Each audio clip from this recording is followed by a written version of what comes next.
Bilan des forces armées de la République démocratique du Congo, année 2025.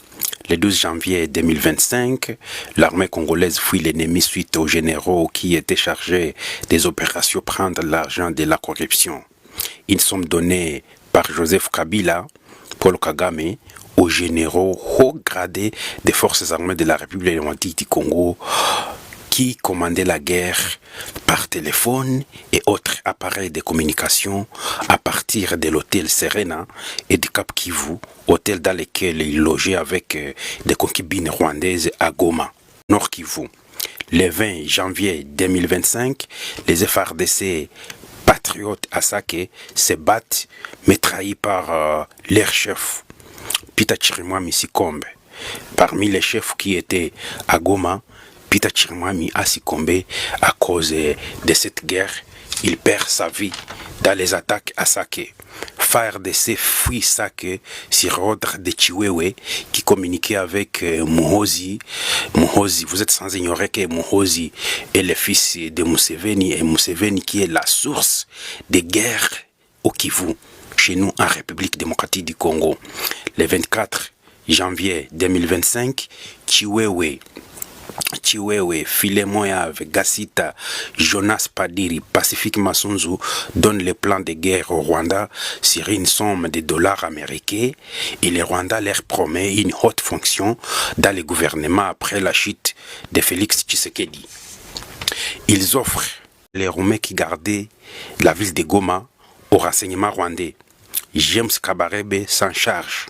Le 27 janvier 2025, l'armée congolaise abandonne ses munitions à l'aéroport international de Goma. Les armes lourdes abandonnées dans toutes les rues de la ville de Goma. Les chars, les autos blindés laissés. L'armée fuit en prenant la route vers les zones du lac Kivu. Quand ils arrivent dans les bateaux, l'armée rwandaise était déjà au courant. L'armée rwandaise a pris ses militaires vers Kasunyu. Quand on parle Kasunyu, c'est une plage qui se trouve vers Minova, dans le territoire de Kalehe. Le 28 janvier 2025, RDF M23 entre officiellement à Goma en provenance de Gisenyi, Rwanda. Les Tutsis massacrent plus de 10 000 civils à Goma. La prison de Munzenze était l'abattoir, était la boucherie.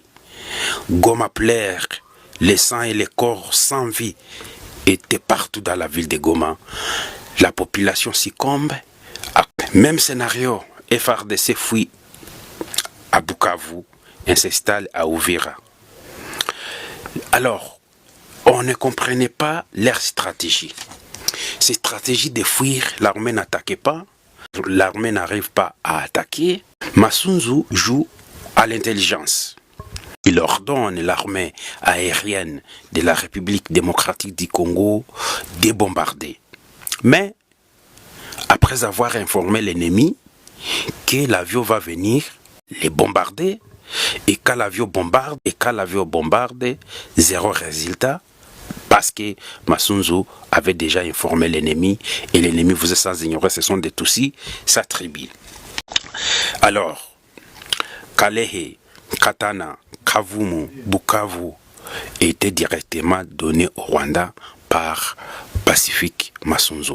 Il ordonne ses militaires de fuir, de quitter Bukavu et se retirer, faire les replis stratégiques jusqu'à Uvira.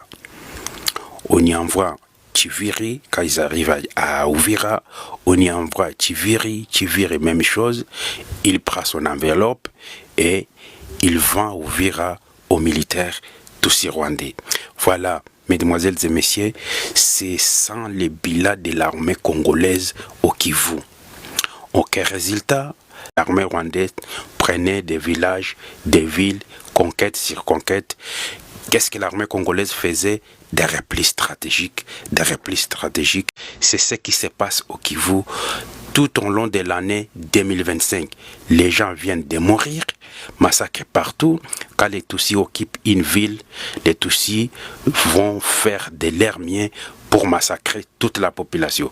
Toute personne qui est connectée à l'armée congolaise, toute personne qui est connectée au Wazalendo doit être massacrée. Celles les Wazalendo qui cherchaient à attaquer, mais Wazalendo était directement neutralisé par les FARDC, les officiers qui savaient très bien que si les Wazalendo vont se battre, la guerre va prendre fin et la guerre pour eux c'était du business.